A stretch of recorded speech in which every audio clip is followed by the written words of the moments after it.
Ambition is a powerful force. The power of ambition turns hopeful wishes into reality. It leads you on the right course to the good life. Legitimate ambition says, I only want something at the service of others, not at the expense of others. If it is your ambition to be great, you must first find a way to do so by serving others. If it is your ambition to be wealthy, you must first learn how to give. If it is your ambition to be healthy, you must first learn to stop doing the things that can make you and others sick. This is Jim Rohn. You're about to hear why ambition is at the core of every success. I encourage you to listen well and take notes on the information that is relevant to you. But remember, this is only the beginning. The insights you will learn from this program are seeds that have the capacity to lead to extraordinary achievement. My hope is that you will cultivate these ideas with your own imagination and creativity. Water them with your faith. Intensify them with your activity so that they will grow and bear fruit. I'm always intrigued with the challenge of trying to put into words the ideas that can make a difference in a person's life. And now I have the pleasure of sharing these ideas with you. For more than 30 years, Jim Rohn has focused on the fundamentals of human behavior that lead to exceptional personal and business performance. And he has established an unparalleled reputation as a dynamic and memorable speaker. The power behind his message is not just in what you learn by listening, but in what you feel. For that reason, he is uniquely qualified to present The Power of Ambition. In this program, Jim will guide you to the true source of ambition, the one that resides within yourself. His inspirational approach will help you develop your inner motivation and drive, and you'll discover the insights and strategies that can bring you to the highest levels of achievement. So let's rejoin Jim now and learn how you can harness the power of your own personal ambition.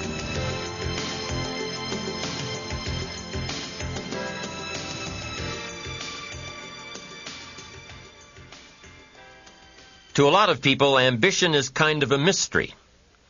The dictionary says it's an eager desire for distinction, power, or fame. But what does that really mean? Well, let's start with the word eager. All by itself, eager is kind of exciting. Kids are eager for their birthday parties. They expect to be the center of attention, get lots of presents, eat too much.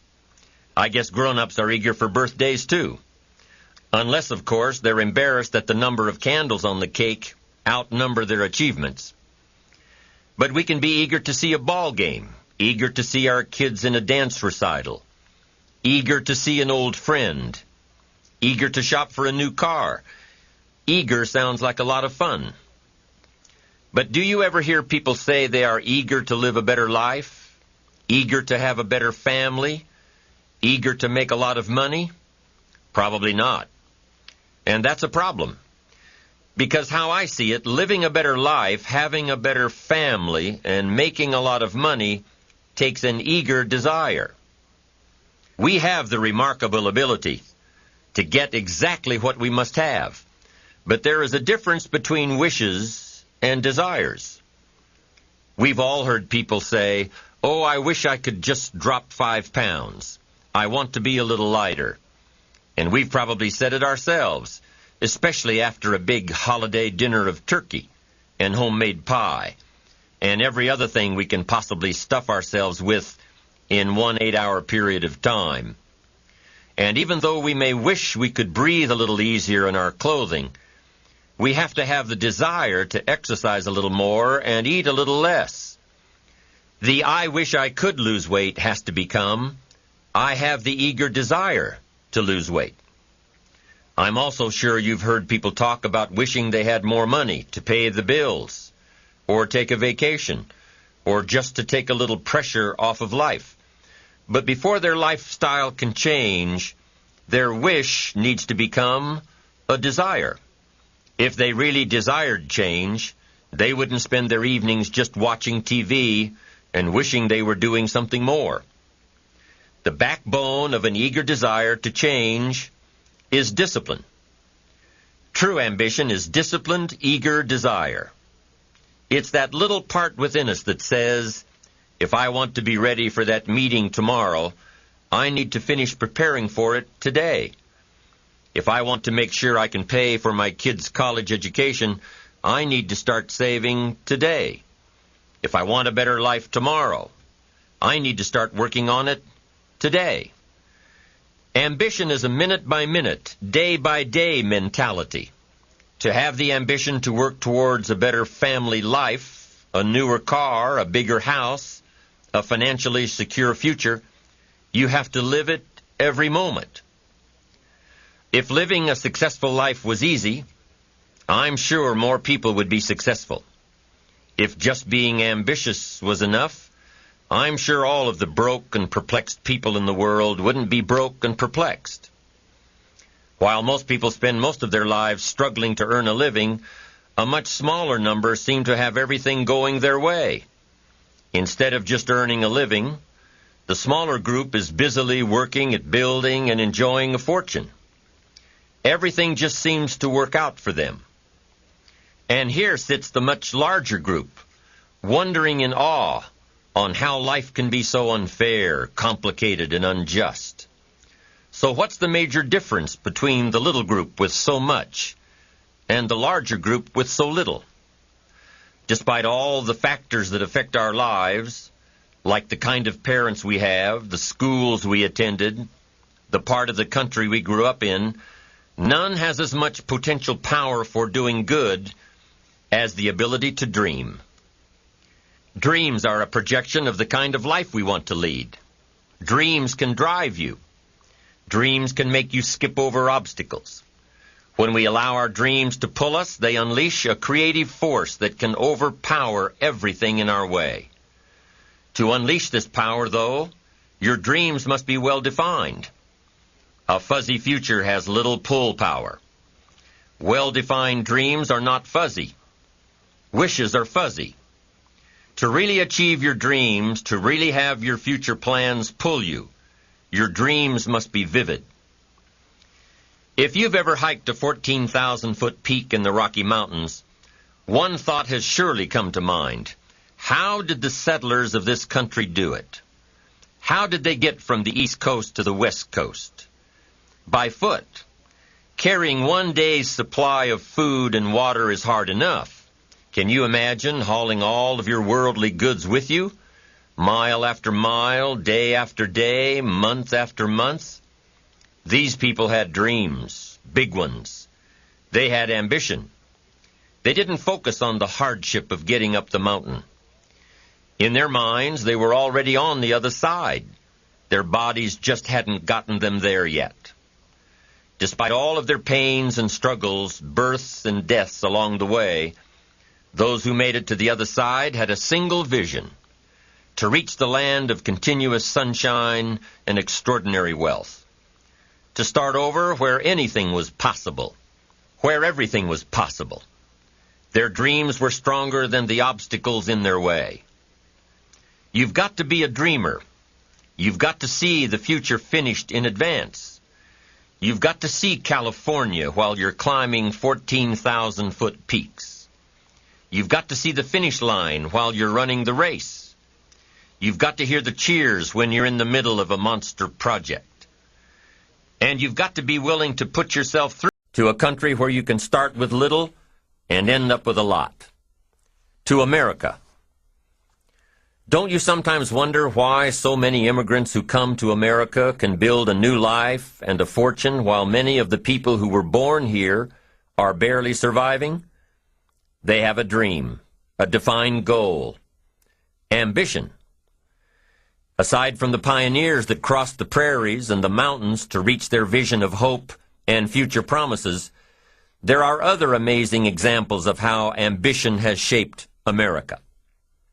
Take Ben Franklin, for instance. When most people think of Ben Franklin, they remember the kite and the lightning bolt and the discovery of electricity.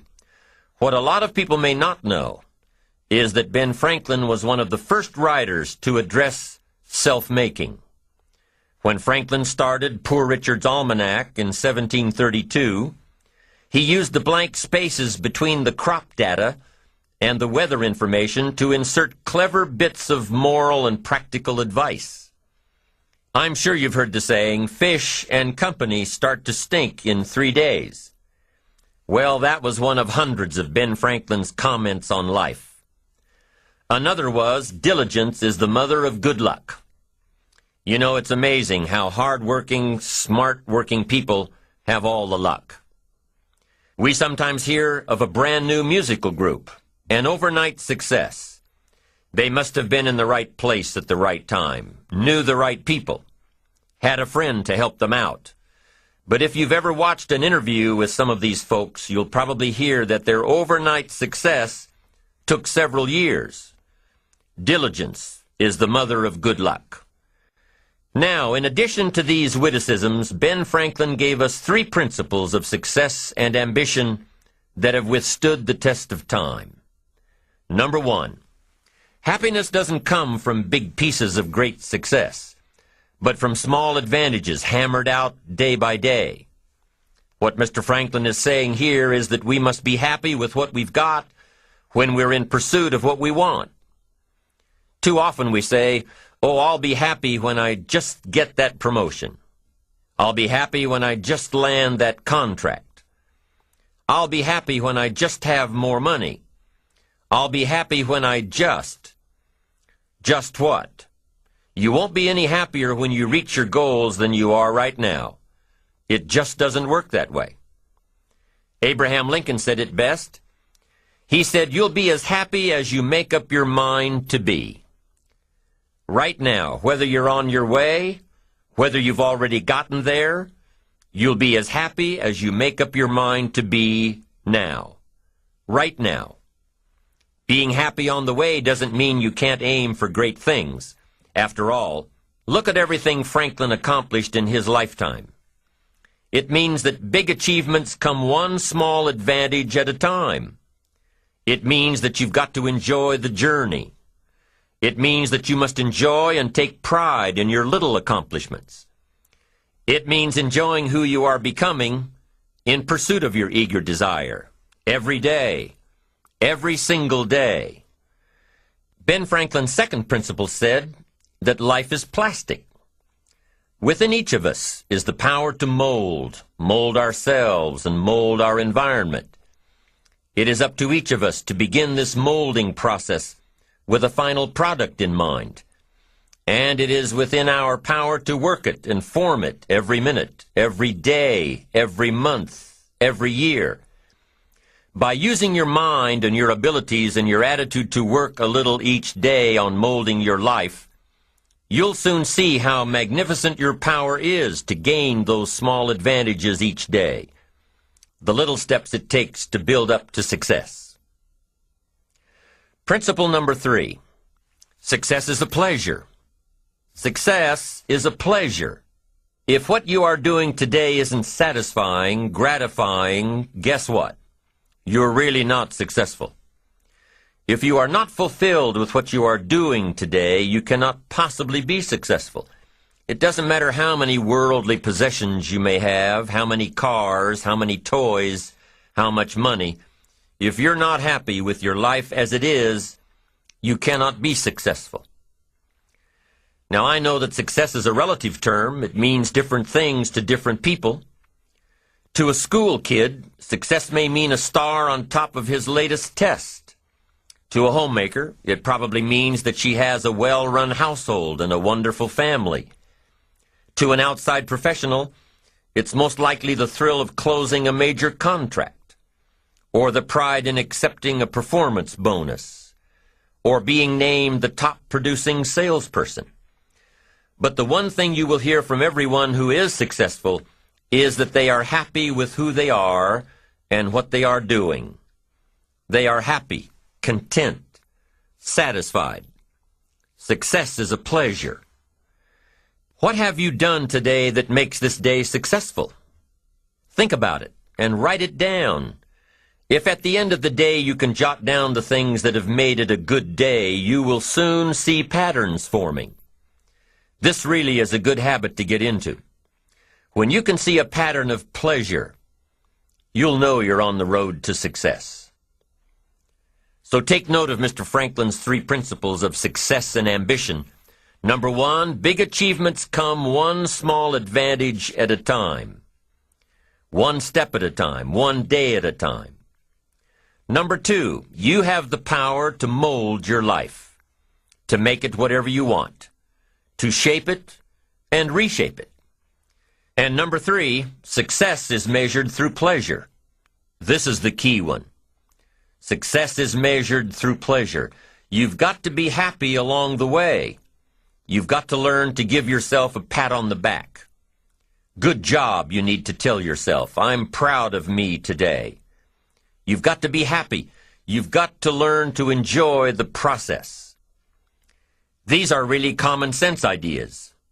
They're practical, and William James agreed. He's another American great, one of the most notable philosophers and psychologists in our history, and he founded a philosophy called pragmatism. To be pragmatic is to be practical, to test the validity of a concept by its practical results, to actually question something and rate its usefulness by what it can do for you, to hear a method of doing something and figuring out if it's even worth your while. One of the issues Mr. James dealt with in his lifetime was, what does it mean to be a success, a significant person? After years of pondering this question, William James described success as a combination of 2 things. Number 1, an inner ideal which is followed persistently with courage. And number 2, outer achievement related to that ideal. Let's go back to number 1, an inner ideal which is followed persistently with courage. I take that to mean defining a goal and having the resolve to complete it. No matter what, I'll do it or die. Promise yourself you'll read the books until your skills change. Go to the seminars until you get a handle on it. Do it until it makes sense. Practice it until you've got it right. Don't give up until you get where you want to be, however long that is. Step by step, piece by piece, book by book, seminar by seminar, do it until. Go for it. Until is a very important word. It's magic. It means that you'll never give up. Don't miss the chance to grow, to pay the price, until you learn, change, grow. You'll discover some of life's great treasures when you pay that price. William James' second part to success dealt with the outer achievement related to that ideal. Then maybe he is a success. It's a personal thing. Going for it one step at a time. Going for small accomplishments along the way for however long it takes. So let's think about this for a moment. What outside evidence or results or proof can be seen when you accomplish your goals one step at a time? You'll start to see things change around you, little things, not major things, but little everyday things, things you may not even notice unless you are paying attention. If you're one of those who'd rather stay up late and get up late, only to discover that your workplace doesn't fit your schedule, and you roll out of bed cursing the alarm clock every morning, maybe you could start with the little change of going to bed half an hour earlier than normal. And maybe you'll see, in time of course, you can't train your body overnight, maybe you'll find out that you jump out of bed in a better mood, and that your day will start better, and that you'll get more done, and that the people around you that caused you problems aren't so hard to work with after all. It all starts by making one little change and adding to it every day. You see, you can't change what's going on around you without first changing what's going on within you. Start changing how you look at mornings, and sure enough, people will start changing how they look at you. When you start changing how you think, how you act, how you treat others, how you treat yourself, When you start responding instead of reacting to life, life will start responding to you. I'm telling you that you can do it with your lifestyle. You can do it with your sales career.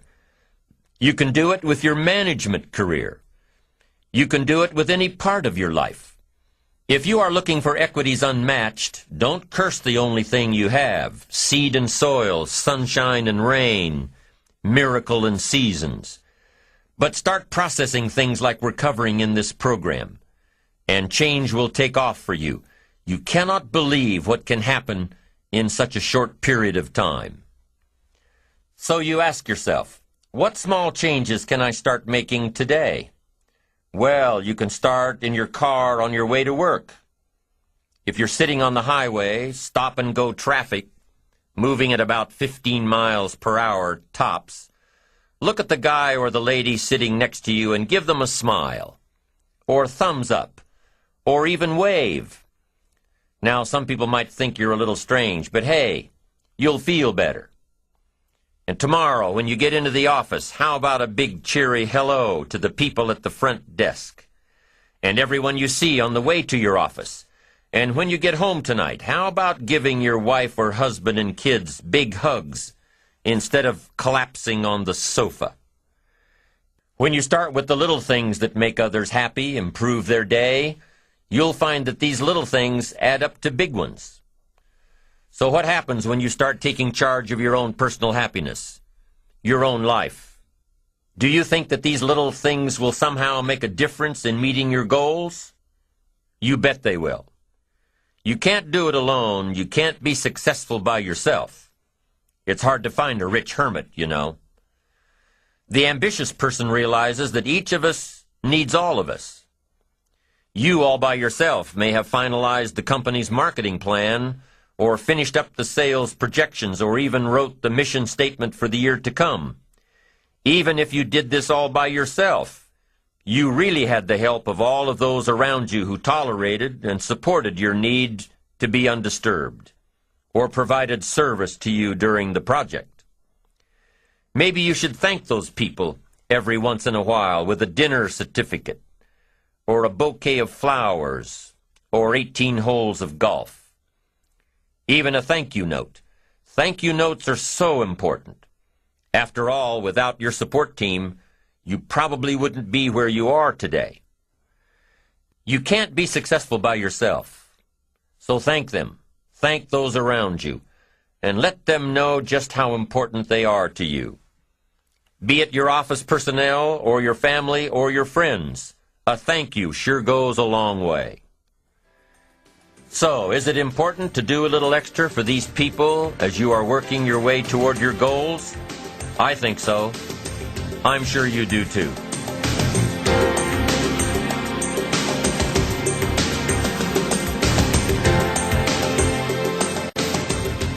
Once you've decided that you're going to set sail, go for it, and let loose on your new charted course. You don't have to worry about the winds that will most certainly blow around you, the obstacles, the negativity that will stand in your way. You don't have to worry about what other people will say. You just have to keep your mind on your course. Those winds may blow fast and furious, but if you know your path, if you know where you are going, they will help push you toward the dreams and goals and treasures that you have already decided you're going after.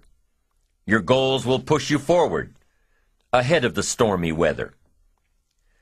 There are some amazing people around that we can learn from today, people who have already braved the storms and come out on top, people who are still alive today, people who started with nothing and ended up with something great. Famous people, not so famous people. Maybe even people you know, but don't know their stories. People who had an early vision and ambition. People who turned their focused dreams into the reality of success. One of my friends tells this story about her dad. She thinks he's cheap. She gives him a hard time every time they go to one of those all-you-can-eat places, because he eats all he can eat. Until he can't move, until he needs to take something for indigestion. But she knows where he came from, his history, and understands just why he is the way he is. He eats all he can eat because he was raised in an orphanage, a place where you had to grab all you could or you'd be hungry. But the real story behind her father is that he made himself a millionaire with nothing more than a dream.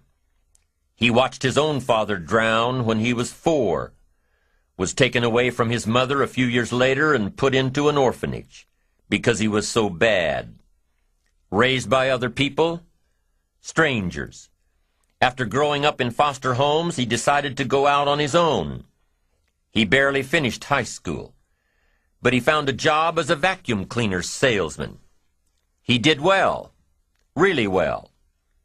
But the woman he loved didn't want to marry a vacuum cleaner salesman, and he really didn't want to be one, so he went to college, went on to medical school, prospered, really prospered, led a tremendously successful life as a radiologist, and is now retired, goes fishing, rides his Harley.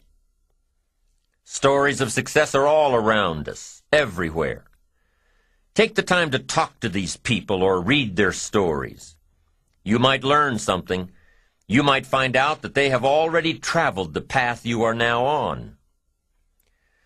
You know, when most of us think of Jesse Jackson, we think of the political Jesse Jackson. But what most of us don't realize is that before Jesse Jackson went to the streets to gain votes, he went to the ghettos with a message for inner-city youth. During his rallies, he would have the street kids repeat after him, "I am somebody." Jesse Jackson's message to these kids was that ambition is a moral imperative. To be a good person, you have to have ambition. You have to try to do something good with your life. You have to try to get out of where you are today or make where you are a better place tomorrow. You have to, or anything else is a waste. Mr. Jackson knew that his contribution to life began with America's youth, where he could make a difference before bad attitudes and bad habits took over for good. He went to make a difference with the disadvantaged youth of America. What an admirable mission. I'm sure you know that the same principles he teaches apply to you. When you get up tomorrow morning and are standing in front of the mirror getting ready for the day, remind yourself that you are somebody, that you are important, and that you can make the changes that will move you closer to your ideal future. Listening to the words of people like Jesse Jackson are of total importance because motivation, lasting motivation, is backed with education. Many of these people have written books on their journeys. These books tell the stories and give the secrets that we can all learn from. Let's say you decided to take a trip, just a short one, maybe for a weekend. Let's say you want to go away to a place you've never been before. Wouldn't you want to find someone who had been there? Ask them a few questions? What's the best way to get there? The safest route? The quickest route? What do I need to bring to be totally prepared? The quickest route. What do I need to bring to be totally prepared? What fun things should I look for on the way? What dangers do I need to avoid? By talking with someone who has already been there, it'll make your trip that much more enjoyable. It's the same thing with life. By listening to those who are farther along in the journey you are interested in taking, and learning from their successes and failures, you just might pick up something that will make your journey that much better. Listening to the stories of others can be motivating, captivating. They can provide that extra push you've been looking for. They can demonstrate what the power of ambition is truly all about. They've been there. Their knowledge is valuable. And when you use that knowledge and motivation to take action, you'll gain momentum. Eventually, you will find that the key to motivation, true motivation, is right there inside you. You won't have to look elsewhere to get pumped up, turned on, charged up. With the right knowledge behind you, you will learn how to motivate yourself. With the right knowledge, you will find yourself becoming inspired on your own, by your own learning, by your own discovering. You won't have to hope that somebody comes along to turn you on in the morning. They might not show up. You'll find that your journey of pursuit is the best alarm clock in the world. So let's go on to determine the 6 steps for building your ambition. We'll begin on side 2.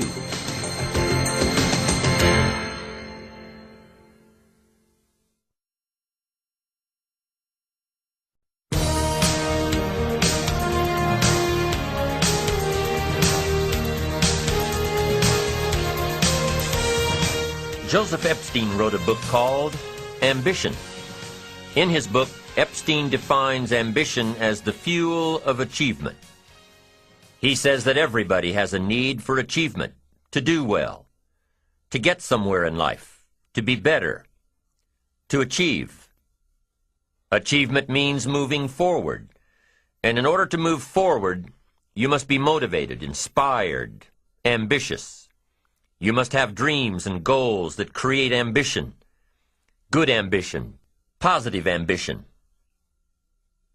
Now, ambition does not mean being greedy. It does not mean being selfish. It does not mean getting ahead at the expense of others. Ambition is not greed. Ambition is not avarice, an all-consuming desire for wealth. Ambition is not hoping you can win at the expense of others. Do you suppose Judas was ambitious? He ended up with 30 pieces of silver, a fortune in those days. Was Judas successful because he had all that money? No, Judas sold out. Was Judas happy when it was all over with? No. The money didn't make him happy. What he did to get the money certainly didn't make him happy. What Judas became in the pursuit of his fortune caused him to end his own life. What drove him was not ambition. Ambition is not greed. Ambition is an eager desire to achieve, an eager desire to get ahead in life, to do more for your family, to prosper in health, wealth, and relationships. Now, desire does not always translate into ambition. Desire is what you want for yourself. A bigger house, a better car, a fatter bank account, a better life. I desire to have these things. Ambition is how you get there. Desire is sometimes healthy.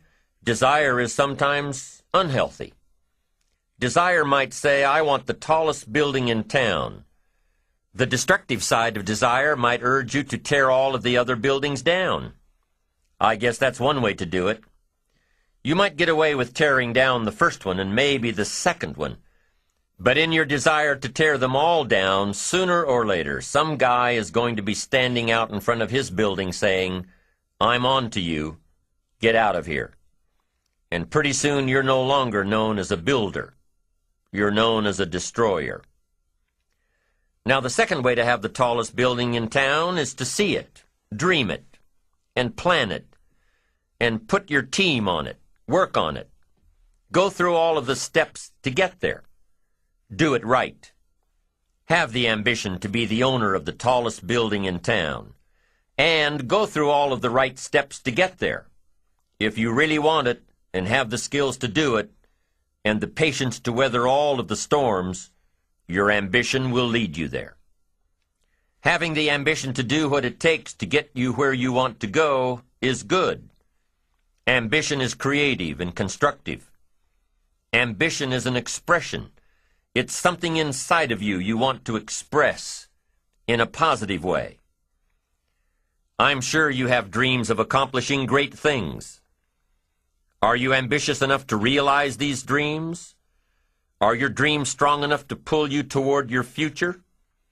Are they vivid enough to see the end result now? Are they worthy of doing until you get there? What are your reasons for creating these dreams? Reasons vary from person to person. I bet if you did a little soul searching, you could come up with a fairly strong list. The list of reasons. Why is it so important to achieve these dreams? What are you trying to express? These reasons for accomplishing great things are different for everybody. There are personal reasons, sometimes uniquely personal reasons. Some people do well for the recognition. Some people do well because of the way it makes them feel. They love the feeling of being a winner. And that is one of the best reasons. Once in a while I hear someone say, "If I had $1 million, I'd never work another day in my life." Hey, that's probably why the good Lord sees to it that he doesn't get his million, because he would just quit. Family is another reason, a motivator for doing well. Some people do extremely well because of other people, and that's a powerful reason. Sometimes we will do something for someone else that we would not do for ourselves. I know a lady who was getting back on track from financial disaster. Even though she didn't have much of anything left, her primary motivator was to keep her daughter in private school, an expensive one of the best in the country. Although her goal was to financially surpass where she was before her economic fall, her main reason to work all of those extra hours was to give her little girl the best possible education. As you can well imagine, wanting to do something for someone else led her to all sorts of other accomplishments as well. How fortunate are the people who find themselves greatly affected by someone else. It's powerful. What has you getting up early, hitting it hard all day, and staying up late? What has you inspired? What are your reasons for doing well? What's at the core of your quest? What is the power behind your ambition? Think about it. Jot it down. Do some soul searching. Define your reasons so they will work better for you.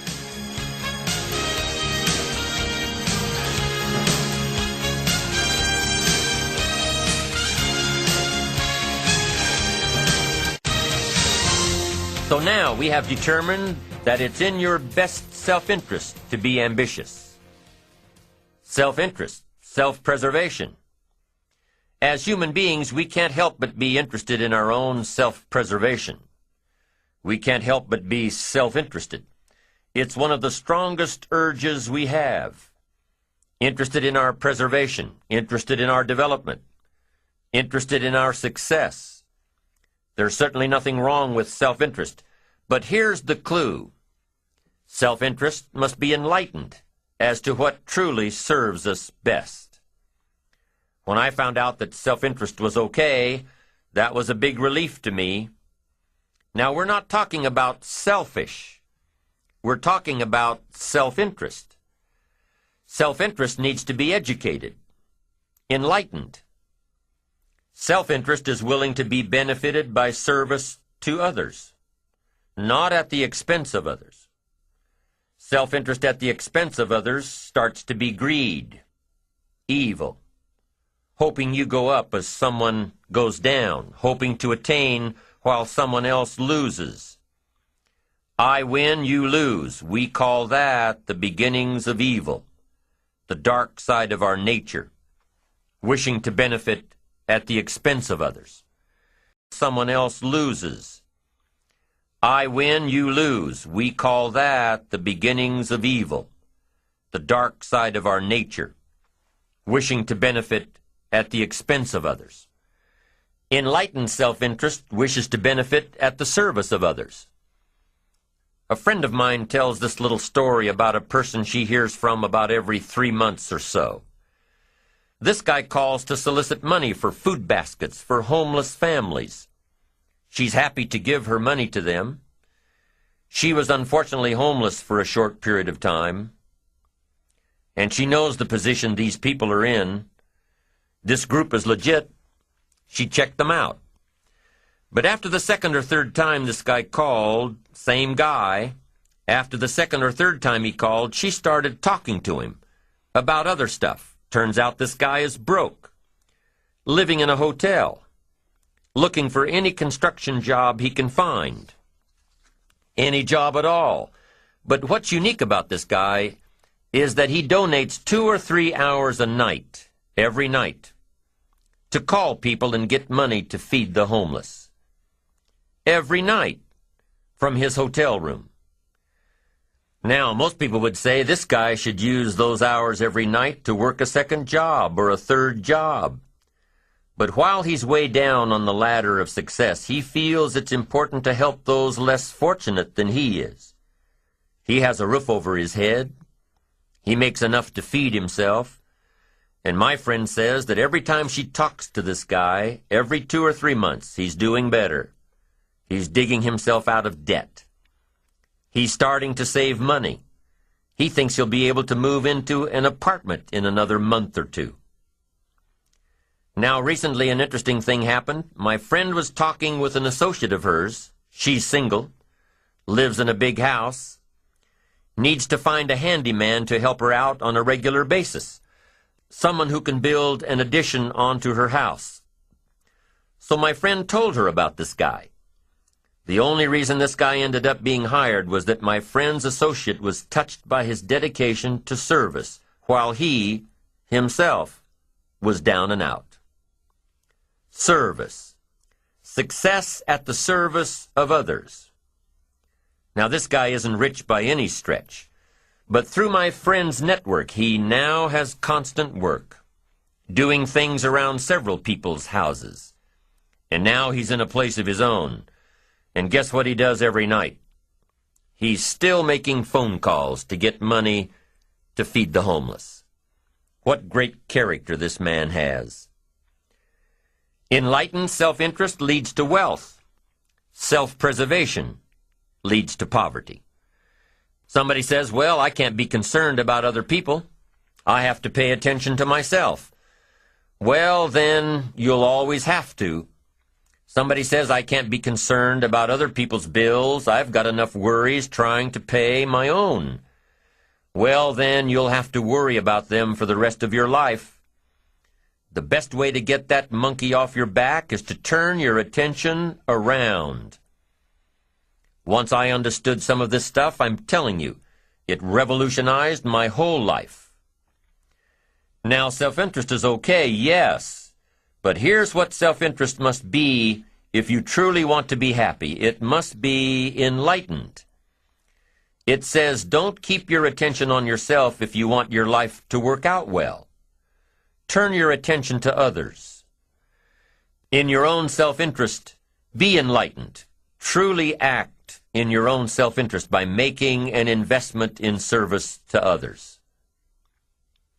Next, if you wish to receive, now, there's nothing wrong with wishing to receive. It's part of self-interest. But here's the enlightened part. If you wish to receive, you must give. Some people say, if you give, it's gone. No. Not if you're educated. If you're stupid, yes, it's gone. But if you're enlightened, chances are, if you give, you've invested. And what do we expect an investment to do? Return. Get back what you put out? No. We expect it to return multiplied. Bigger. Greater. Better. My father taught me way back, son, always do more than what you get paid for. Now, some individuals might argue with that. They'd say, no, you're going to mess up the whole program. I know they're wrong. In my own self-interest, I did what my father taught me, to always do more than I got paid for. Why? To make an investment in my future. Do more than you get paid for to make an investment in your future, and it's paid off for me. If you're wanting that big promotion, are you going to go up to your boss and say, just give it to me? I'll work harder if you just give me that promotion. No, it doesn't work that way. You've got to do more in your current position so that you get noticed, so you stand out from everybody else. So the boss says, hey, we've got this position opening up, and I think we should give it to Nancy. She does so much more than we expect. Just imagine what she'll do if we give her this promotion. You've got to do more than you're paid for. You've got to. It's an investment in your future. It's one thing to make a sale. I'm telling you, if you make a sale, you'll make a living. If you go beyond making the sale and serve people by keeping in touch, calling them before they call you, writing a thank you note, sales will lead to multiple sales. You can make a fortune if the customer is well taken care of. People who are well taken care of will open doors you can't get through by yourself. All of us have found ways to make a living. What got interesting for me early on was to figure out ways to make a fortune. You'd say, well, Mr. Rohn, how would I deserve to make a fortune? It's easy. Render fortunes of service. People will do things you cannot believe for people who give them good service. Here's one of the greatest gifts you can give anybody, the gift of attention. In return, they will do extraordinary things for your career, take you by the hand, and lead you to more people than you could meet by yourself. Always do more than you get paid for. Next, in enlightened self-interest, life responds to deserve, not need. Life responds to deserve, not need. Life was not designed to give us what we need. Life was designed to give us what we deserve. What we deserve. Once you understand that little life principle in your own self-interest, I'm telling you, it's life-changing. The ancient law does not go like this. If you need, you will reap. No, it doesn't work that way. A lot of people out there are hoping it works that way, but no, it doesn't. The ancient law goes like this. If you plant, you will reap. If you sow, you will reap. Somebody says, well, I really need to reap. Well, then you really need to plant in your own self-interest. Your own self-interest needs to be educated in how to plant, how to do it so everybody wins, because life doesn't respond to need. You can't go to the soil and say, I need a crop. The soil just smiles at you. And here's what the soil says. Don't bring me your need, bring me some seed. Bring me some effort. Bring me some discipline. Bring me some interest. Bring me some service. Bring me these things, and I'll return to you multiplied by 2 times, 5 times, 10 times. You can't come with need. You've got to come with seed. You've got to come with willingness. You've got to come with skills. You've got to be willing to learn, willing to change, willing to grow, willing to put yourself out, willing to stand up to the bad weather, willing to pull out the weeds, willing to nurture. That's the only way you get a return. Once you understand these principles, self-interest now truly becomes an exciting challenge, making sure everybody wins. Enlightened self-interest makes sure that everybody wins. Now here's another one. If you want to find, you must search. And if you search, you will find. In order to find, you must search. You must go to church. You must go to the seminar. You must go to the library. You've got to go to the bookstore. You've got to go to the class. You've got to go to the training. You've got to go searching. Why? If you search, you will find. You'll find ideas. You'll find inspiration. You'll find hope. You'll find contacts. But you've got to be out there, on the search, on the look. Life reserves its treasures for those who deserve it, not those who need it.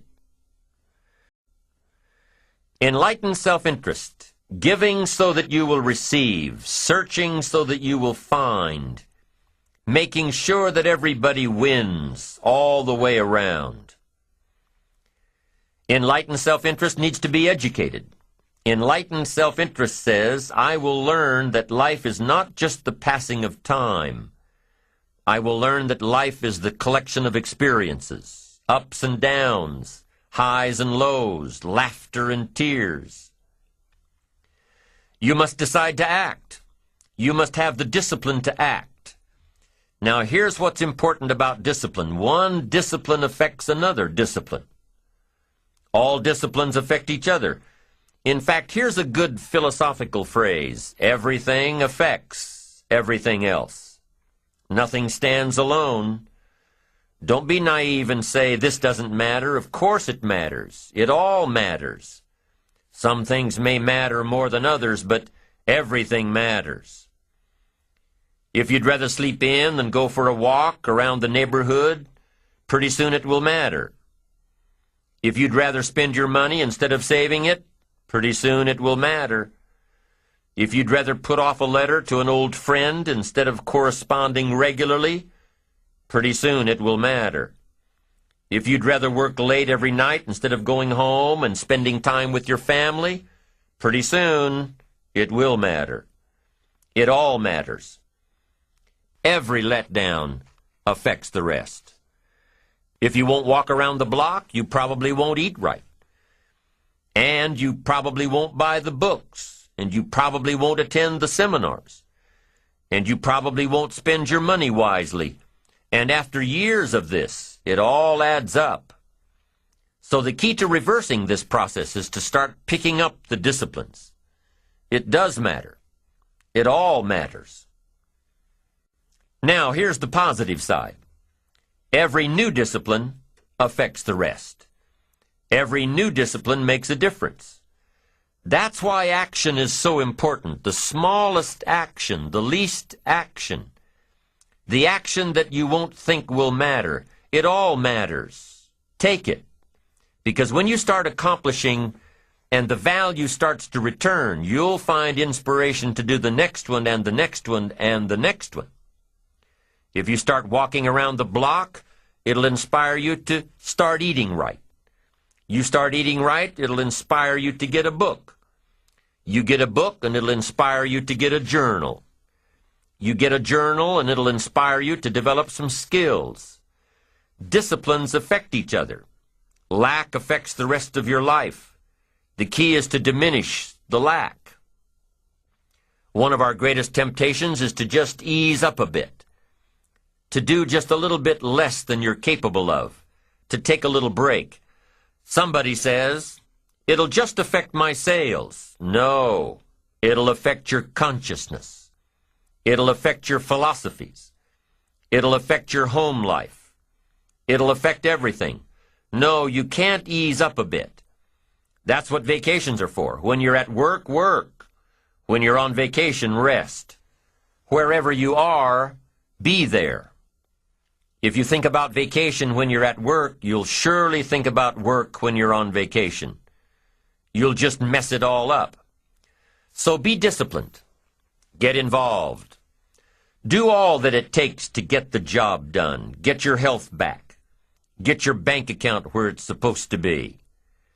Get your family in order. Get disciplined, be disciplined every day. When you set up the disciplines that give your life structure, miracles can happen, multiplied. And I'm telling you, anybody who wants to make a drastic change in their income can do it. I was broke at age 25 and a millionaire at age 31. Everything around me was the same. I changed. I refined my philosophy. I read the books. I took the classes. Started looking at life a little differently. I'm telling you, it works. Now, there are 6 principles of building ambition that we will discuss as we go through this program. These principles work together, creating and directing energy. Directing your energy toward achievement. Directing your energy toward self-expression. Right now, we'll touch on the 6 principles in definition only, and later in the program, we'll get into each one separately. Here they are, the 6 principles of building ambition. Number 1, positive self-direction. Knowing who you are and where you want to go. Accumulating the knowledge and being prepared for opportunities that come your way. Number 2, self-reliance. Taking responsibility for your own life. Taking responsibility for whatever happens to you. Knowing that you have made the conscious decisions that are now affecting your life. That what's happening in your life is the direct result of your activity. Counting on you. Number 3, self-discipline. Ambition at the daily level, knowing that you can reach your goals one step at a time, one day at a time, one activity at a time, and doing everything it takes to get there, every day. Number 4, self-enterprise. Consistently being able to create opportunity, and consistently being able to take advantage of it. Being aware enough to see it, skilled enough to make it work for you. Number 5, working with others. We must make ourselves stronger to benefit us all. We must succeed at the service of others, learning how to take your skills, enterprise, reliance, and direction to the table to create true success. And the 6th principle of building ambition is self-appreciation. Appreciate your accomplishments. Appreciate your potential. Knowing that in one day you completed all you set out to do. Fueling your ambition by fueling your appreciation of yourself.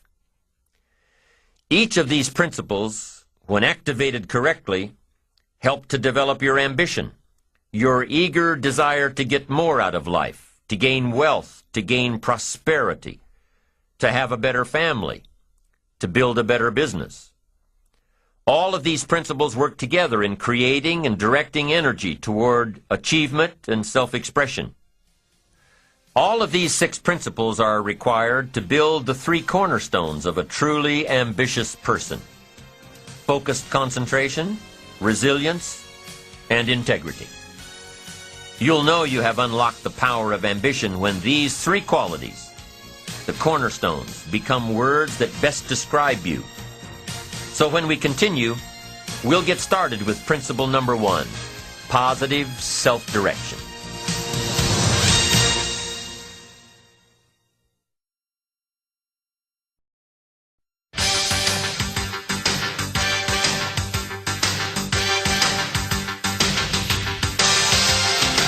In the last session, we discovered that ambition is the fuel of achievement. That achievement is truly self-expression in its strongest and clearest form. So if achievement is based on self-expression, then it only makes sense that there is one true place to find ambition: inside yourself. In every thought, in every movement, in every motivation. Self-expression. Isn't self-expression really self-direction? How you think, how you move, how you motivate yourself? It is. And ambition is a result of self-direction, one of the 6 principles for building ambition. Positive self-direction says, I know who I am and I know where I want to go. I am accumulating knowledge and experiences and feelings and philosophies that will help prepare me for opportunities that I know will show up without notice. Positive self-direction. You know who you are and where you want to go. You've already spent a great deal of time thinking about it.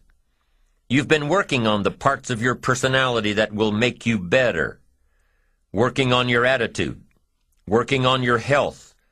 Working on your time management skills. Putting it all down on paper. And you constantly see yourself in the place that you want to be. As you talk with yourself every day, how often do you ask, is what I am doing today getting me closer to where I want to be tomorrow? Am I making the daily adjustments necessary? Am I doing all that it takes? Will I keep on doing it until? Direction determines destination. Here's a question you need to ask yourself.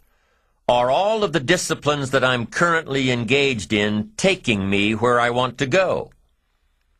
Are all of the disciplines I am presently engaged in taking me where I want to go? What an important question at the beginning of the month, at the beginning of the week, at the beginning of the day. Because here's what you don't want to ever do: kid yourself. You know, kid your neighbor and kid me and kid the marketplace if you want to, but gosh, you can't kid yourself. With your fingers crossed, hoping you'll arrive at a good destination when you're not even headed that way. You say, well, maybe the wind will take me. Well, there's a chance. But you've got to take charge. You've got to ask yourself often, am I? Am I doing the disciplines that are taking me in the direction that I want to go? I don't want to be faked out here and think I'm on the way to financial success when there's not a prayer, not a hope. I don't want to be faked out hoping that there's someone else who's going to take care of it, take care of me. They're not going to take care of it. They're not going to take care of me. What if all of your negative relatives turn positive? What'll that do for your fortune and your future? Not much. If prices come down a little, what'll that do for your fortune and your future, and your sophistication and your culture? What'll that do? Not much. If the economy gets a little better, what'll that do? Answer, not much. If you don't make plans of your own, you'll fit into someone else's plans. And guess what they have planned for you? You're right. Not much. Most people wake up every morning counting on this not much list. And that's why what they have is not much. Not much hope, not much promise, not much progress. They're driving what they don't want to drive, living where they don't want to live, doing what they don't want to do. Forget the thief waiting in the alley to snatch your purse. What about the thief in your mind? Lazy, not stimulated by thoughts and questions. Don't become a victim of yourself. Ask yourself these questions. Is this the direction I want for my life? Is it someone else's direction? Is it a goal that I have been ingrained with since my childhood? Is it my parents' or my spouse's or my boss's or my children's? Is it mine? Ask yourself these questions. Debate them if you will. Debate the ideas I am sharing with you on this program later. After you've heard all the ideas, debate what will work for you and won't work for you. But most importantly, get into the debate of your inner mind. What am I doing that works? What am I doing that doesn't work? Debate it all. Work with your mind to figure out the best possible direction for you. Your self-direction. Your self-direction. You hear stories all the time of kids, middle-class kids, upper-middle-class kids. You hear stories all the time about good kids that are having problems. Their parents are highly successful. They want their kids to be highly successful. But the kids are having problems. Maybe not with their grades, but with how they feel about themselves. The parents push their kids into one career direction, probably to take over the family business or follow in the family footsteps. It's the parents' direction, not the kids' direction. The kids know that something's just not right. And for these kids, something goes wrong. I know this lady that comes from a medical family. Everybody's in medicine. All of the kids grew up and went to school to be in medicine. It's just what you did. You grew up and became a doctor. Now, it wasn't a bad upbringing. They had everything they needed, but they also had the extra push to go into medicine. As a matter of fact, my friend says that they were raised with such tunnel vision that she didn't even have the slightest idea how food got into the grocery store, how cars got into the lots, how money got into the banks. She didn't know. The issues were never brought up at the dinner table. She remembers back in the late 70s, the first time she went to look for a job to make extra money in college, that the best jobs in the paper, the ones for qualified people, were only advertising a monthly salary of $900. $900. She thought the average person on the street, the average non-qualified person, made at least $3,000 a month. What a difference. What a shock. To be so sheltered from real life, to be so far off in what the average person made for a living, it was a real revelation. So she started asking questions. I mean, if she was that far off in her judgment of average earnings, maybe she was way off on other thoughts in life, too. Maybe there was more to life than being in medicine. Maybe this wasn't what she wanted to do after all. Maybe she finally found the reason why she hadn't been happy through all of her academic achievements. Sure enough, she figured out that the medical goals were not her own, only those of her parents. And even though she was chastised by her family for not following through with the family goals, she is now much happier following her own path. Direction must be your own, or it can end up being damaging. Damaging to your soul, damaging to your spirit, damaging to your health. Now, there's one more part to my friend's story of growing up in a medical family. It's a part that nobody in her family talks much about, yet it happened. And it's an important part to tell. While my friend was pushing for perfection in school, she also pushed herself into an eating disorder. She ended up with this a few years before anyone really knew anything about anorexia. So there wasn't much help available. But a few years later, about the same time she started asking questions about life, she determined with the help of a specialist that this eating disorder had nothing to do with food or the lack of it. It had to do with control. It had to do with direction. Somebody else's direction for her. Direction has to be your own, or it can be damaging. So parents, be watchful of how you motivate your children. Give them all of the resources to make their own choices, and back them up. Give them the freedom to discover their own direction. It may not be the direction you'd hope for, but it is their direction. And with their own direction, they will reach their own destination. It just doesn't work out any other way. Now, if you are one of those people who had the revelation that the life and goals you're pursuing are not your own, you can change it, just like my friend did. But the change doesn't come overnight. The direction of life can come overnight. A new goal can reach out and grab you in one day, give you the push and the ambition and the momentum to change your course, where you want to be. But the final destination does not happen overnight. It still takes a lot of work. It still takes time for the plans to build, to grow, to run the course. It takes patience. Let's say you have a brilliant idea for starting a new company. What's the first thing you do? You write a business plan and a marketing plan and complete the financial pro formas. You don't expect to have an idea one day and a prospering business the next. No, it doesn't work that way.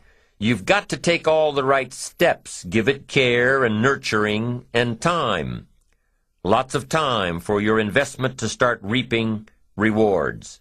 You've got to be patient. But here's what does happen. As soon as you turn a new direction, I'm telling you, you've got an excellent chance of a brand new destination. A brand new destination in 3 years, a brand new destination in 5 years. Not a brand new destination tomorrow. A brand new destination that will come just as surely as you follow and adhere to the disciplines required.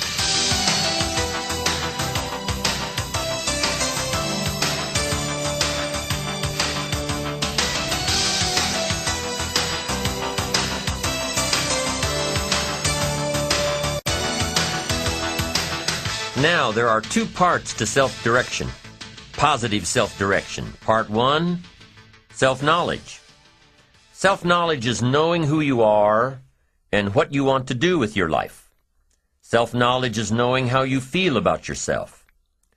Self-knowledge has a lot to do with your philosophy, and your philosophy has a lot to do with shaping your attitude. How you feel about yourself, how you feel about life, how you feel about your direction, how you feel about others around you. Your attitude. You've got to know. You've got to gather up enough knowledge and information to know what's right for you. How do you gather up information? Well, you can start with your own experiences. The best way to know if something works for you the right way is to do it the wrong way. Now, you can't keep doing it the wrong way. You've got to be smart enough to say, hey, this isn't working, and change it. Start doing it the right way.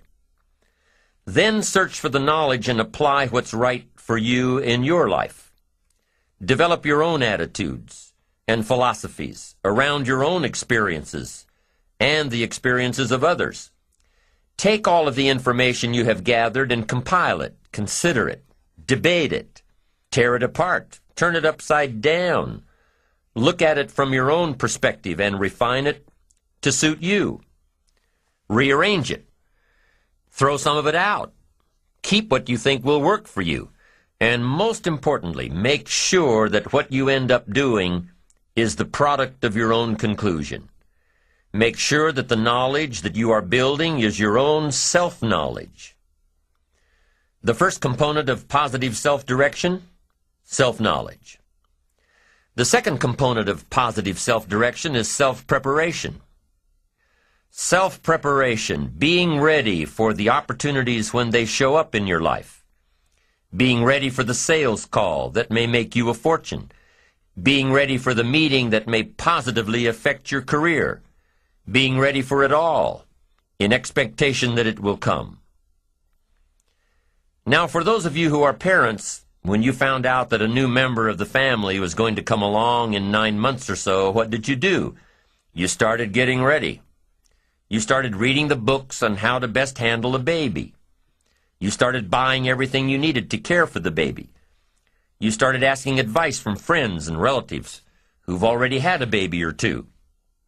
You asked questions, defined your parenting style, got ready for a major change in how you live and the hours you keep, and the financial obligations you have to live up to. You started getting ready. Well, preparing for your own life is pretty much the same. Defining a goal, planning a goal, knowing that with enough planning and dedication and hard work, you'll meet your goal. You know that it will be tough for the first few years, but the sacrifice is well worth it. So in the meantime, you've got to be ready for it. If you wish to be ruler over many, you've got to be faithful with few. If you wish to have power and influence over many, be the leader of many, and get the return from many. Be faithful when there's just a few. Faithful meaning disciplined. Be disciplined when there are just a few. And in your own enlightened self-interest, that gives you the best chance to be the ruler, or to have power, or to have influence, or to have a place of honor among the many. Be faithful when there's just a few. Someone says, if I had a big organization, I'd really pour it on, but I've just got a few and I don't know where they are. Come on, when you've got just a few, you could know where all of them are. What if we interviewed parents who had a fairly large family who have all grown up and gone? What if we said to them, what happened to all of your children? What if they said, I don't know, they just all wandered off? And we asked, well, where did they all go? And they say, who knows, they're just all gone. We're just going to have some more. No. If you've got a few employees, if you've got a few distributors, if you've got a few people, that's the time to sharpen your communication skills of being in touch, getting prepared, giving the most of your heart and soul. That's the time when you just have a few. In your own enlightened self-interest, set up the lines when there's a few. Be totally absorbed when there's just a few. Then you put yourself by reputation and by skill in line, so that when a leadership position opens with the many, you'll be called. That's the key. Now the same thing goes with your money. Someone says, oh, if I had a fortune, I'd really take good care of it. But I've only got a paycheck, and I don't know where it goes. Wow, did you ever hear that expression, I don't know where it all goes? Did you ever hear that? Oh, we'd love to have you run our company. You don't know where it all goes? Wow, we'd love to have you run the world. It just gets away from you? It just disappears? Come on. Positive self-direction says, in your own enlightened self-interest, pay real close attention to just a few dollars. Really know where they come from and know where they go. Set up the disciplines when the amounts are small, and you'll be on your way to handling it when the amounts are many. Enlightened self-interest, positive self-direction, self-preparation. Be ready for tomorrow by doing all that you can today, setting your goals. Set a goal that will make you stretch for what it will make of you to achieve it. What a brand new reason for setting goals. What an all-encompassing challenge to have a better vision of the future, to see what it will make of you to achieve it. And here's why. The greatest value in life is not what you get. The greatest value in life is what you become. The major question to ask on the job is not, what am I getting here? The major question to ask is, what am I becoming here? It's not what you get that makes you valuable. It's what you become that makes you valuable. Set the kind of goals that will make something of you to achieve them. So there you have the two components of positive self-direction. Number one, self-knowledge, knowing who you are and what you want to do with your life.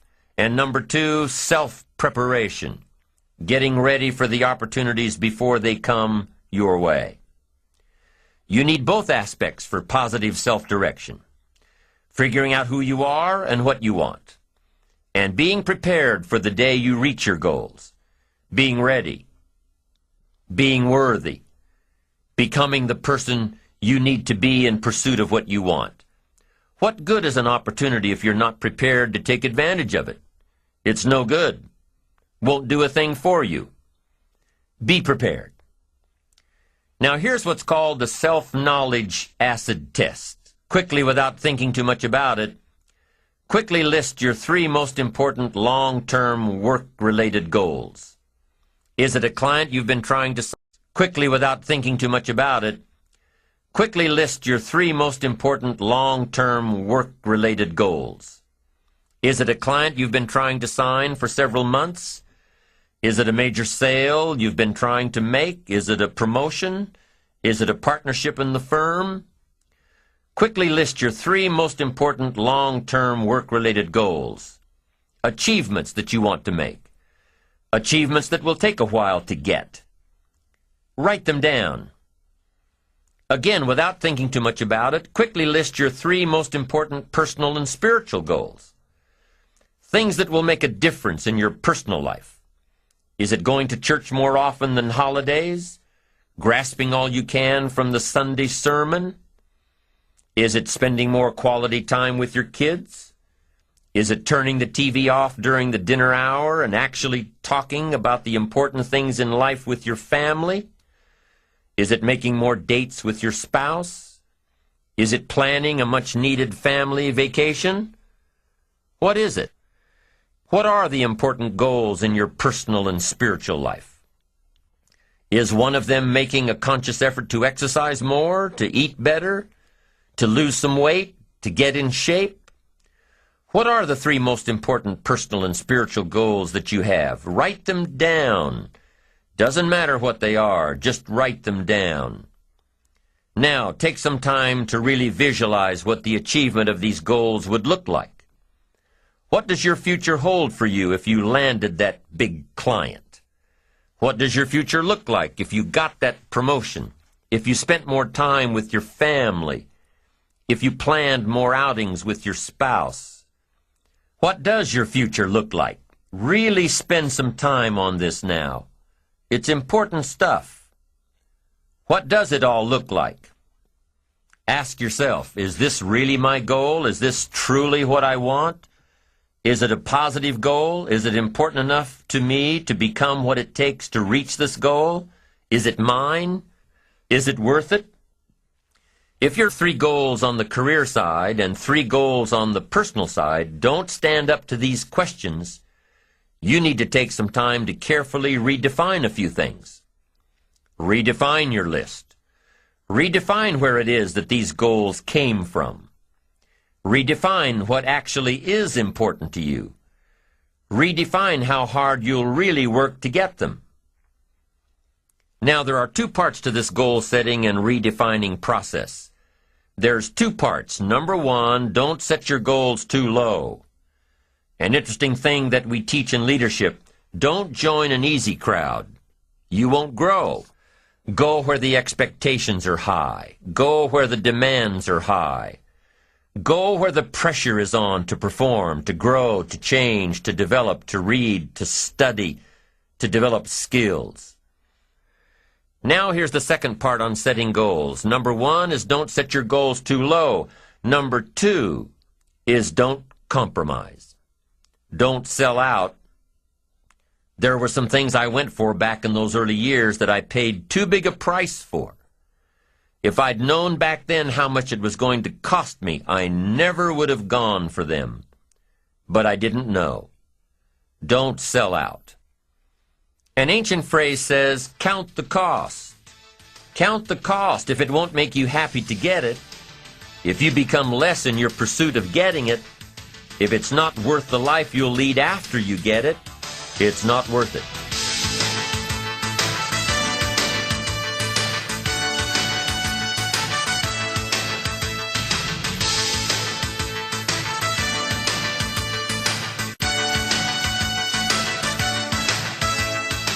Now let's talk a little more about self-preparation. Self-preparation has 2 benefits. The first benefit of self-preparation is that it moves you toward your goal. You've already got it in mind. You know where you want to go. You're getting ready for it. You're doing all the things you're supposed to do. And by getting ready to achieve your goals, you're moving closer to your goals. That's how it works.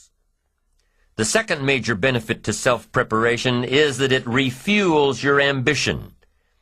Your activity refuels your ambition. The things that you are doing today are getting you ready for tomorrow. It's exciting. You know that you're getting closer every day. Ambition must be kept alive, be kept active, must continue to move forward. Otherwise, you're just daydreaming. You must keep active, keep moving forward so your ambition can fuel you, motivate you, get you where you want to be. Self-preparation. The benefits are, number 1, it moves you toward your goals, and number 2, it refuels your ambition. Be prepared. Get ready. This method of self-preparation involves 3 steps. Step 1. Carefully consider where the next opportunity for reaching your goal will originate. Where will it come from? Will it come from networking with your colleagues? Will it come from reading the last book that you bought? The book that's still sitting on your shelf waiting to give you some answers? Will it come from you taking the time to think it out? Where will it come from? The next opportunity that will push you forward. If you don't know, here's what you have to do.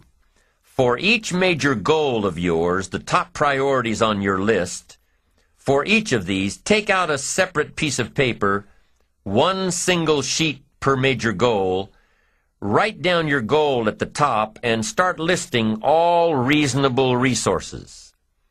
Write down every possible place that you could find the opportunity to achieve this goal. And with each resource, classify them. Ask yourself, is this resource a sure thing? A good bet? About even chances? Unlikely? A long shot? Ask yourself these questions and classify all of the resources you have written down. That's the first step. The second step in this method of self-preparation is to make sure you know what you need to do to be prepared for your opportunities. Take your sure things first. Figure out what you need to do to be prepared when they happen. Break down your preparation into concrete steps. Make sure that you know exactly what you have to do to take advantage of the opportunity when it comes your way. Let's say that one of the top priorities on your career list of goals is to get this new client. Let's take it one step further to say that on your resource list for this goal is to have a lunch meeting with a friend who just happens to be the mentor of the client you're going after. Is this friend of yours a sure bet on your resource list? Well, let's say he is. I mean, you know this guy is a tremendous consulting source for the client you want. The client you want really listens to the opinions and advice of your friend. So you're getting ready to have lunch with your friend. What do? You've got to make sure that you're up on all the knowledge and the industry data that will impress your friend. Make him realize that he knows someone who could benefit from your knowledge and your vitality and your spirit and your experience. Impress him. Impress him so much that he goes back to his friend, the client you're after, and tells this prospective client of yours that he needs to do business with you. Be prepared. Go through your entire list of goals and resources and classify them. Break each resource into concrete steps of preparation. Start by working on the sure bets first, and then move down the line. The long shots will come through every so often, but start with the resources that will serve you best now. Get ready for the opportunities before they come your way. Step 3 in the self-preparation method is to do all you can to make each opportunity more likely to happen. After you've determined what you have to do to get ready, to be prepared, after you've determined this, see what you can do to expedite the process. What can you do to increase the likelihood of this opportunity? Go over it and over it and over it. Use these 3 methods again and again as you assess where you are now and where you have to go next to keep moving toward the achievements that are most important to you. Step 1, consider your resources. Step 2, determine what you have to do to get ready. Step 3, expedite the opportunities. And by the way, this method of self-preparation works wherever you are in your journey, whether you're close to your goals or whether you're just of self-direction. This method works. Have working knowledge to draw from. Continually work on yourself in preparation of where you want to be. Build a reservoir of thoughts and ideas and philosophies and experiences that are your own. Build, grow, change, get ready, be prepared. Be prepared for a life worth living. Now here are the 4 ifs that make life worthwhile. Number 1, life is worthwhile if you learn. Nothing worse than being stupid. Life is worthwhile if you learn. Learn from your personal experiences. Learn from other people's experiences. Second, life is worthwhile if you try. Now you've got to take what you've learned and see if you can try your hand at it. Someone says, well, you can't try, you have to do. No, you have to try. I put the bar up 2 feet and asked the kids who can jump 2 feet. I can, some say. I can't, some say. I don't know, some say. How are you going to know? You don't. You've just got to try. Just back off and run at it. How are you going to know if you don't try? Now, what if you knock the bar down? Does that mean you can't jump 2 feet? No. You have to what? Try it again. Of course, you have to try. Try it another way, but try. Try your hand at it. When the record book on you is finished, let it show your wins and your losses, but don't let the record book show that you didn't try. Next, life is worthwhile if you stay. You've got to learn to stay. Now, you don't have to stay forever. Just stay till you see it through. A guy builds a foundation, and then he wanders off somewhere and builds another foundation. He's got these foundations scattered all across the country. I mean, no walls, no roofs, just a bunch of foundations. Not a good reputation. Stay. You don't have to stay forever. Just stay to finish something. Don't fall into the trap of less than refined sophistication. Stay till it's over. The fourth if that makes life worthwhile: 1 is if you learn, 2 is if you try, 3 is if you stay, and fourth if that makes life worthwhile is if you care. Caring is a unique human experience that is so vital and so powerful and so all-encompassing and so far-reaching. If you care at all, you'll get some results. If you care enough, you can get magnificent results. To lead a life worth living, you've got to learn, you've got to try, you've got to stay, and you've got to care. Develop your positive self-direction. Do these things we've discussed. Remember the 4 ifs, and you're on your way to building a life worth living.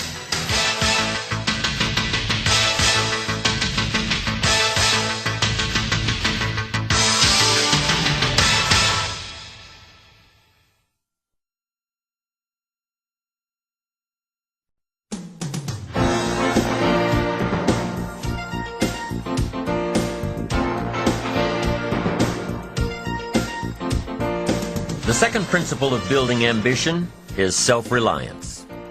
Number 1 is self-direction. Number 2 is self-reliance. Taking responsibility for your own life. Taking responsibility for whatever happens to you.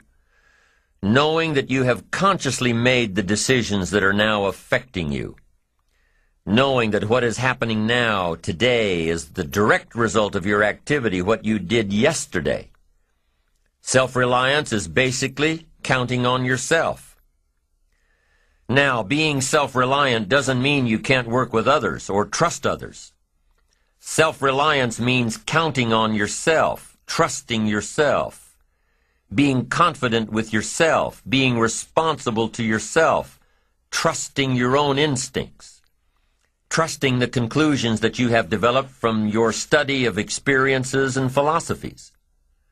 Taking the credit that is due you, learning from the mistakes that you have made, being self-reliant. Gestalt psychologists give an example of being self-reliant. They say that you're responsible for getting caught in the rain. They say that by deciding not to carry an umbrella every day, you have made the decision to endure an occasional drenching. Translation: by not being prepared, you make the choice of getting caught in some of life's unpleasant circumstances. Be they rain, failures, economic losses, relationship losses, professional losses, personal losses. By not being prepared, thinking ahead, it's your choice. Now here's the other side of it. By being prepared, you increase your chances of success. You increase the likelihood. By being prepared, you increase your chances of success, of seizing opportunities when they come your way, of being ready within yourself to take advantage of once-in-a-lifetime situations. Some people tend to blame others for their mistakes, blame others for their failures. Somebody says, it's not my fault the report isn't done, so-and-so didn't do their part. Of course it's your fault. It's your report too. It's your responsibility to see that everyone you delegated work to does their part. Now, you can't control what others around you do, but it's in your own best self-interest, your enlightened self-interest, that you stay on top of things, especially if it's going to affect your future. You think your boss cares that John didn't do his part? You think he sees John as the bad guy? Of course not. All he sees is that the report isn't done, bottom line. Be responsible for the things that affect you. You can make sure you're more responsible by checking in with those people who are working with you, the people who make up your team. You can be more responsible by saying, hey, John, how are you doing with your part? Do you need some help? Can we put somebody else in here to help you finish? Now if John consistently doesn't handle his part, you've got to replace John. If he isn't doing his share, you've got to find somebody that will. Or what? It will negatively affect you.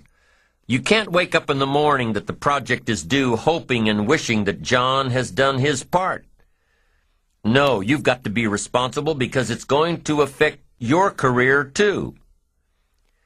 Now, my approach to my better future very early on in my career was to just go through the day with my fingers crossed. And I used to say something like, I sure hope things will change for the better. Then here's what I found out. They're not going to change. Somebody says, well then, how will my life ever change? Answer, when you change. When you change, when you get better, it'll get better. If you change, it'll all change. Don't put it on someone else. Hope that someone else will change it for you. Take responsibility for yourself. Take personal responsibility.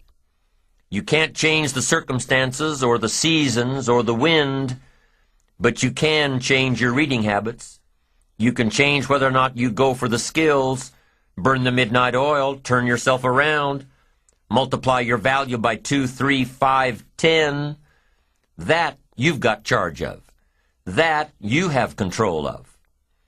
You don't have control of the constellations, but you've got control over whether or not you go to night school, take adult classes, learn some new skills. You have control over that. And if you don't, that's your fault. You've got to take personal responsibility. You've got to be self-reliant. You. Nobody else can change your life, alter your ambitions, pave a golden road for you. But you can. It's up to you. Be responsible for yourself. Learn to reap the harvest without complaint. This is a sign of growing maturity. And here's where it comes from, taking full responsibility. Take full responsibility for everything you do. Be responsible to yourself. It's your crop. Whatever your paycheck is, take full responsibility. You say, well, it's my employer. No, it's not your employer. You can become twice as valuable, 3 times as valuable. Burn the midnight oil, learn some more skills, bring more value to the marketplace. I'm telling you, whatever your harvest is, take it without complaint. Take it without blaming others.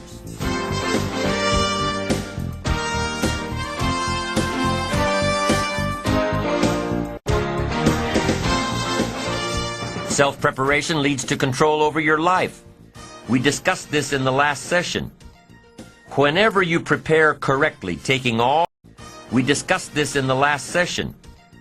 Whenever you prepare correctly, taking all of the steps you're supposed to take, doing everything in your power to stay on track, whenever your preparations lead to success, achieving your goals, you reinforce the disciplines that got you there. Success leads to reinforcement of the proper disciplines. If what you're doing is working, keep doing it. If what you're doing isn't working, change it. When you are doing all that you can possibly do and are successful at reaching your expectations, keep doing it. Success is a reinforcement. Psychologists call this positive reinforcement. We all know about positive reinforcement. That's how we train our dogs. That's how we teach our kids. That's how the trainers at SeaWorld can get a killer whale to do tricks and follow commands and work side by side with humans by positive reinforcement. When you bring a brand new puppy home and try to teach him not to mess in the house, what do? You reward him for going outside or scratching at the door. When you're trying to get your toddler out of the diaper stage, what do? You reward her with special presents, make her feel special for learning something new. When you're trying to get your older kids to crack the books and study, what do? You reward them when they get good grades. You teach them that the skills they are developing now will have great positive effects on their lives later. But you reward them now. This is positive reinforcement. Learning that there are rewards for doing something good, something worthwhile, something of value. The greater the value, the greater the reward. The better you do, the better your reward. The greater the value, the greater the reward. A bigger paycheck, a better house, financial freedom. It's all a reward system. Now, there are two major benefits of positive reinforcement. Number one, positive reinforcement builds good habits. If what you are doing, the habits you've gotten into, are building your ambition and increasing your success, keep doing them. Your success is reaffirming that these habits are good. Your success tells you that you need to keep doing what you are doing. By reviewing these habits that bring on success, you reinforce them, give them sticking power. Now here's the other side.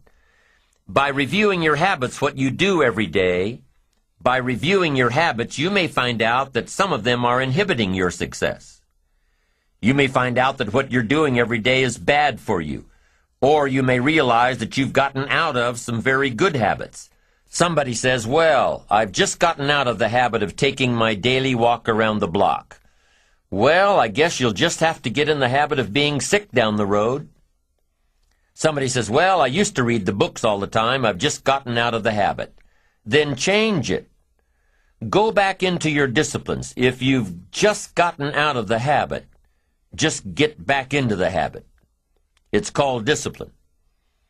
If it doesn't work, don't do it any longer. You can keep your fingers crossed if you want to and hope that it'll all straighten out. You can wish for the wind not to blow quite as severely, to change in your favor, but we call that naive at best. If the habits that you've gotten into aren't serving you, change them. You can't keep doing this any longer. Don't wish for a better wind. The key is to wish for the wisdom to set a better sail. Utilize whatever wind that blows to take you where you want to go.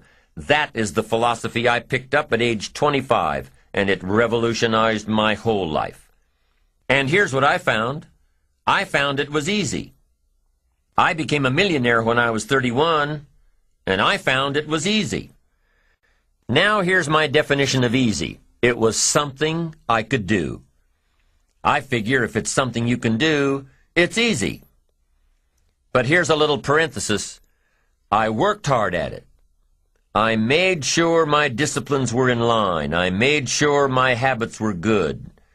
I made sure I did all that I could. I found something that I could do, but I worked hard at it. I got up early, stayed up late, and worked hard from age 25 to 31. But what I did was easy, meaning it was something I could do. Well, you say, Mr. Rohn, if it was so easy, how come during those 6 years all those other people around you didn't get rich? Here's why. It's easy not to. How else would you describe it? That's it. It's easy to keep doing the things that don't work. It's easy to keep bad habits. It's easy not to develop the disciplines. It's easy not to. So how come I got rich and they didn't? Here's a philosophical phrase. The things that are easy to do are also easy not to do. That's the difference between success and failure, between daydreams and ambitions. Here's the key formula for success. A few disciplines practiced every day. And those disciplines have to be well thought out.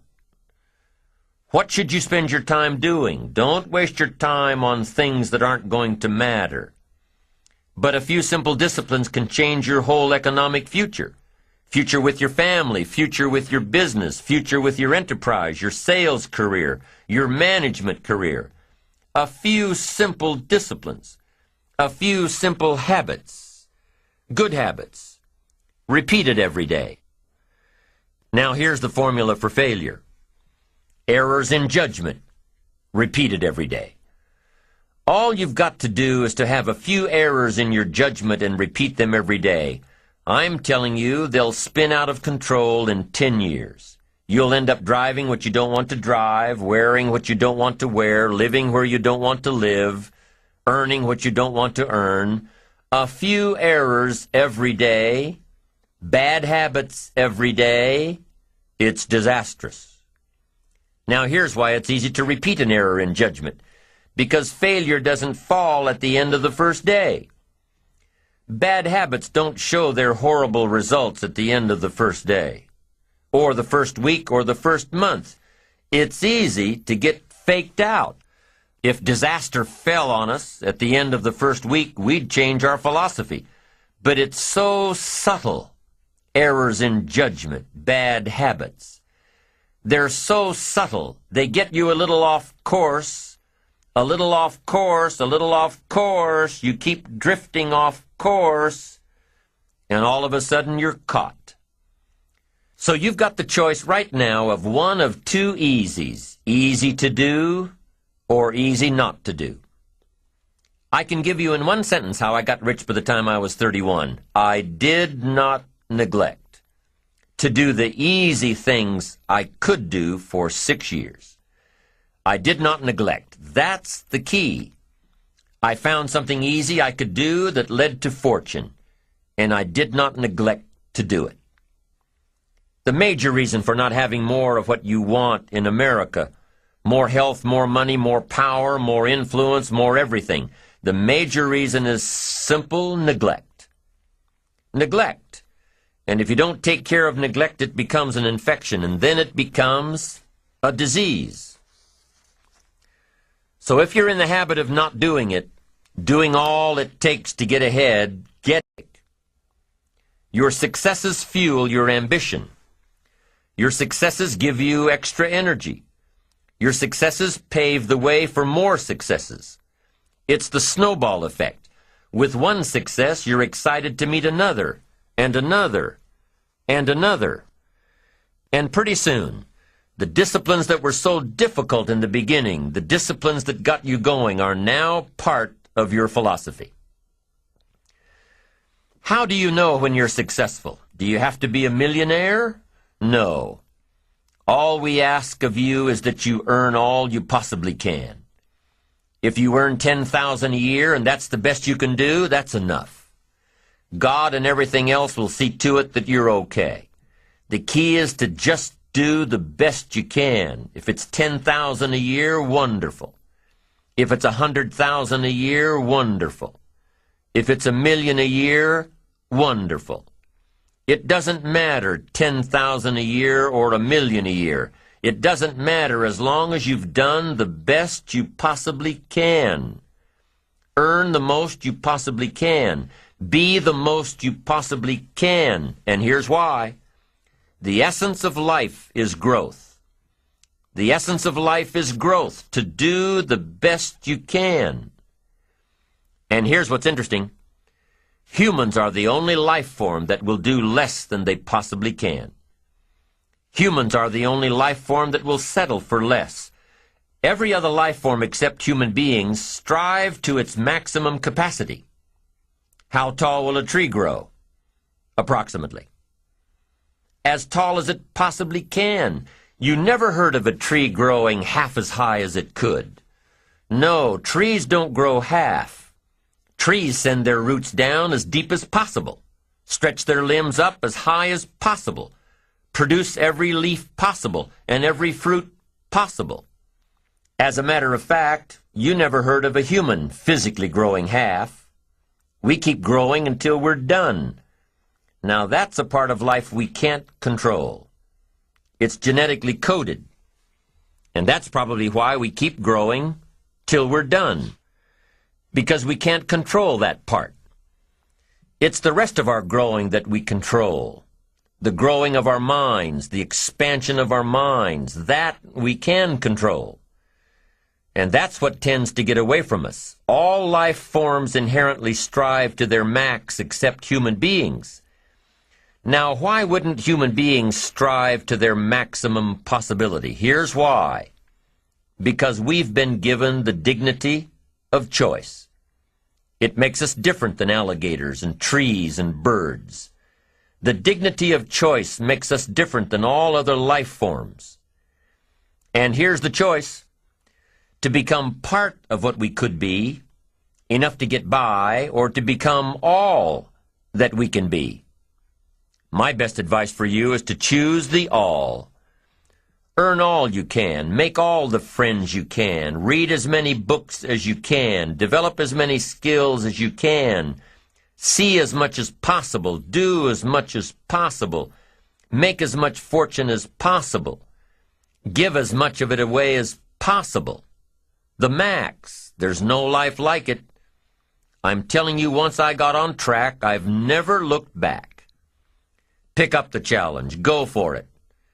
Take the best of the two easies. Take the route of it's easy to get ahead. It's easy to do all you can. It's easy to succeed. It's easy to have financial freedom. The more you do, the more you get.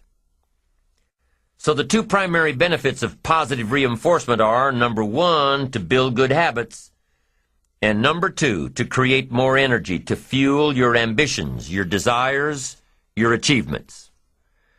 How can you isolate what's working for you and what isn't? How can you make sure that you are reinforcing your positive disciplines? Well, if it isn't apparent, easy to see right away, if what you're doing is happening in such small increments that you're not sure if you're on track, then you need to be writing it down. You need to keep a journal anyway. But if you really aren't sure that what you're doing is making measurable progress, you need to keep a written record. You need to write down everything that may be relevant in your day. What you did, who you saw, what you felt, how it may or may not affect you now and in the future. The best way to track your activities of the day is to write them down. The best way to track your activities of the week is to write them down. The best way to analyze your progress through the year is to have written it down. Why? So you can look back on it. Because by keeping a written record of your life, you will be more accountable. By putting into writing the action steps that you have planned, you will easily see what works and what doesn't. Most people just try to get through the day, never writing anything down, never keeping track of their progress along the way, never really knowing if they are doing all they can to reach their goals, to drive their ambition. But gifted people learn to get from the day. They don't let a day end without picking up some valuable experience, some emotional content, some idea that may positively affect their future. To get the most from a day, to learn the most from a day, you need to be able to reflect on the day. And how can you reflect on a day unless you record it in history? How can you possibly reflect on a week unless you can look back and analyze it? How can you learn from past mistakes and bask in the past successes unless you write it all down? There's something magical in writing out a problem. It's almost as though when you start writing it out, you start figuring out ways to make it work. Perhaps the magic is that when you write it down, you can now be objective. You can start to see objectively where you fit into the picture. You can start to see if you are being responsible, if you are being self-reliant. You are pondering it. You are trying to figure it all out. The fact that it is now on paper actually creates a space between you and the problem. And in this space that you have created, now solutions have room to grow. You see, writing about events that occur helps you to understand exactly what is happening. When we describe life to ourselves only in our minds, our imaginations tend to feed back false information about how things are, distorted information.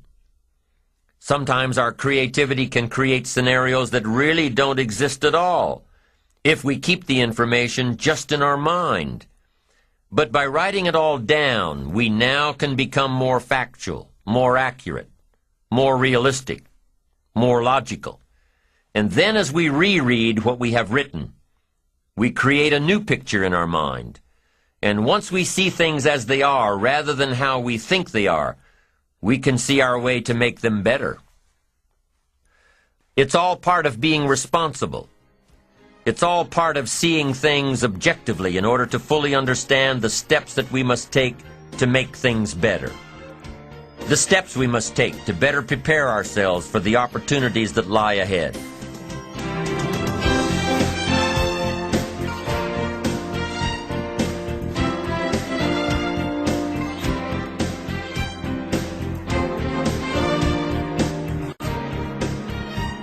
Now let us turn to those times when you thought you were prepared, and things just didn't work out. Let's take a few minutes to talk about the importance of knowing yourself enough to be your best cheerleader. You know, when you thought you were doing what you were supposed to do and were misinformed, the times you thought you had it all laid out and it just didn't work, the times when you burned the midnight oil day after day and it didn't seem to help, it didn't seem to change the end result. These are the times that you have to rely on your own self-encouragement. And there are two ways to use self-encouragement. Number one, take responsibility for the missed opportunity or the misrepresentation. Learn from the fact that even though your client wanted it one way and you presented it the right way, it didn't work. Be prepared for the letdowns that happen every so often. Know that this lost opportunity just sets you up better for the next one. Realize that you can make the necessary alterations next time. Make the changes that will make the difference. Study your mistakes and learn from them